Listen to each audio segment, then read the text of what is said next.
यह वजन कम करने का एक खौफनाक तरीका है। यह आपके शरीर से फैट को बाहर निकाल सकता है, जिससे आप 1 मिनट में 10 पाउंड लूज कर सकते हो। इस आदमी ने अभी अभी हॉट डॉग ईटिंग कॉन्टेस्ट जीता है और जैसे ही वह अपनी कार में जाता है उसके पीछे एक रहस्यमय मॉन्स्टर आ जाता है, जिसके बाद आदमी का शरीर ऐंठने लगता है और कार उसके साथ हिलने लगती है। उसकी बॉडी जल्दी से सिकुड़ जाती है और बिना हवा की बास्केटबॉल जैसी बन जाती है। डीन और सैम अपनी जांच शुरू करते हैं। जब वे मामले के बारे में सुनते हैं वो ध्यान देते हैं कि विक्टिम का वजन 400 पाउंड से 90 पाउंड तक गिरा है और उसके इंटरनल ऑर्गन्स भी खराब हो गए हैं। अगले दिन फिर से ऐसा ही होता है। इस महिला को एक्सरसाइज करते समय पीछे से धक्का लगता है, जिसके बाद उसका वजन कम होने लगता है और उसके शरीर का फैट भी तेजी से कम होने लगता है, जिससे वो मर जाती है। दोनों भाई वहां पहुंचते हैं और कुछ जांच करने के बाद वे पाते हैं कि विक्टिम के शरीर पर सक्शन मार्क है। वो विक्टिम के पर्सनल ट्रेनर से बात करते हैं, लेकिन गलती से उन्हें उस पर वही सक्शन मार्क मिल जाता है। मगर अजीब बात यह है कि ट्रेनर अभी जिंदा क्यों है। ट्रेनर का कहना है कि वो हाल ही में एक रहस्यमय स्पा में गई थी, जो कस्टमर्स की आसानी से वेट लॉस करने में उनकी मदद करते हैं। ट्रेनर द्वारा दिए गए सुरागों के बाद दोनों भाई तुरंत ही स्पा के लिए चले जाते हैं। उनका मानना है कि स्पा का इन दोनों हत्याओं से कुछ लेना देना है और इस जगह के रहस्यों का पता लगाने के लिए वे जॉब की तलाश में पर्सनल ट्रेनर्स के रूप में पेश आते हैं। उनका इंटरव्यू एक कपल लैरी और मैरिट्जा द्वारा लिया जाता है, जो स्पा के मालिक हैं, लेकिन उनके पास इस समय केवल एक ही ट्रेनर की जगह है। जिसके बाद सैम को एक ट्रेनर के रूप में काम पर रखा जाता है और डीन को किचन में लंच गाय के रूप में। डीन को काफी जोर से भूख लगती है, इसलिए वह अपने सामने रखी पुडिंग को टेस्ट करता है और वह स्वादिष्ट लगता है, इसलिए वह एक बॉक्स चुराता है। उसे उम्मीद नहीं थी कि खाने के बाद उसे चक्कर आ जाएंगे और बाहर निकलने से ठीक पहले वह मदद के लिए सैम को बुलाने की कोशिश करता है। सैम नोटिस करता है कि योगा सिखाते समय कुछ गलत है। हर क्लाइंट के शरीर पर एक सक्शन मार्क होता है, जैसा उन्होंने सोचा था।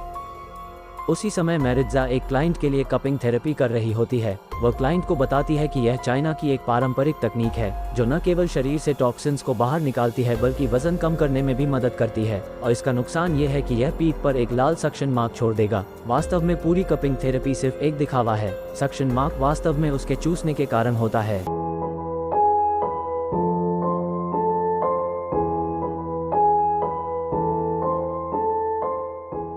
योगा क्लास के बाद सैम लोकल शेरिफ मेरी से टकराता है, जिसने अभी अभी अपनी कपिंग थेरेपी पूरी की है। उनकी कॉन्वर्सेशन के थ्रू मेरी को सैम की असली आइडेंटिटी पर शक होने लगता है। बाद में सैम किचन में जाता है और डीन को आलू के ढेर के बगल में बेहोश पाता है। दरअसल पुडिंग में नशा मिलाया गया था। सैम शेफ को ढूंढता है जिसने पुडिंग को बनाया था और उससे पूछताछ करता है। उससे पूछा कि उसने ऐसा क्यों किया, लेकिन शेफ को कुछ भी पता नहीं है। ये पता चलता है कि हर क्लाइंट को उनकी कपिंग थेरेपी से पहले पुडिंग दी जाती है और शेफ मैरिट्जा और लैरी द्वारा अनुरोध किए गए स्पेसिफाइड सप्लीमेंट्स को पुडिंग में केवल जोड़ता है। ये सब देखकर उन दोनों भाइयों को यकीन है कि यह कपल पिछले 2 हत्याओं से संबंधित है। इस बीच कपल ने भी उन दोनों की आइडेंटिटी का पता लगा लिया था।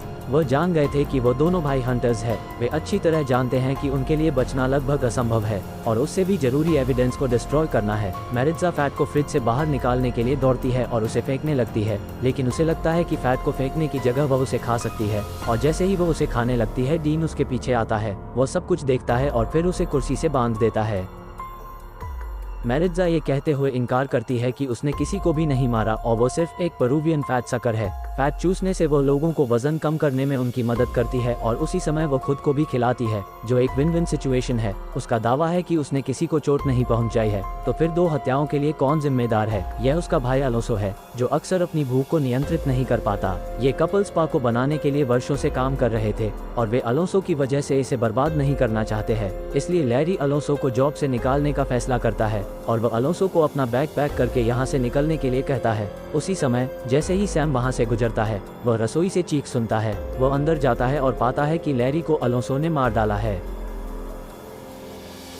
जब मैरिट्जा को पता चलता है कि उसके पति को उसके भाई ने मार डाला है, तो वह फूट फूट कर रोने लगती है। पिछले कुछ वर्षों में वह कपल इंसानों के साथ बिना उन्हें चोट पहुंचाए रहने में सक्षम हो गए हैं, क्योंकि उन्होंने हमेशा एक प्रिंसिपल का पालन किया है और वह ये है कि वह जरूरत के हिसाब से ही खाएंगे। लेकिन उसका भाई अलोंसो एक लापरवाह आदमी है, जिसने एक बार एक थेरेपी सेशन के दौरान एक कस्टमर को लगभग मार डाला था, क्योंकि उसने बहुत अधिक फैट चूस लिया था। जिसके बाद मैरिट्जा को उसे रसोई में काम करने के लिए रखना पड़ा और उसे केवल जार से फैट खाने दिया जाता था। लेकिन अलोंसो अपनी इच्छा को नियंत्रित नहीं करता है और यही कारण है कि पहले 2 हत्याएं हुई थीं। अलोंसो को अधिक निर्दोष लोगों को मारने से रोकने के लिए वो दोनों भाइयों को बताती है कि अब अलोंसो कहाँ छिपा हो सकता है। जिसके बाद वो दोनों भाई अपने चाकू और टॉर्च को बेसमेंट में ले जाते हैं और वे खोज करने के लिए अलग होने का फैसला करते हैं। सराउंडिंग से अनजान सैम पर पीछे से हमला किया जाता है। अलोंसो क्लोजेट का उपयोग सैम को जमीन पर पिन करने के लिए करता है और सैम क्लोजेट को दूर धकेलने के लिए संघर्ष करता है। सैम चाकू उठाने के लिए दौड़ता है, लेकिन अलोंसो के लिए उसका अभी भी कोई मुकाबला नहीं है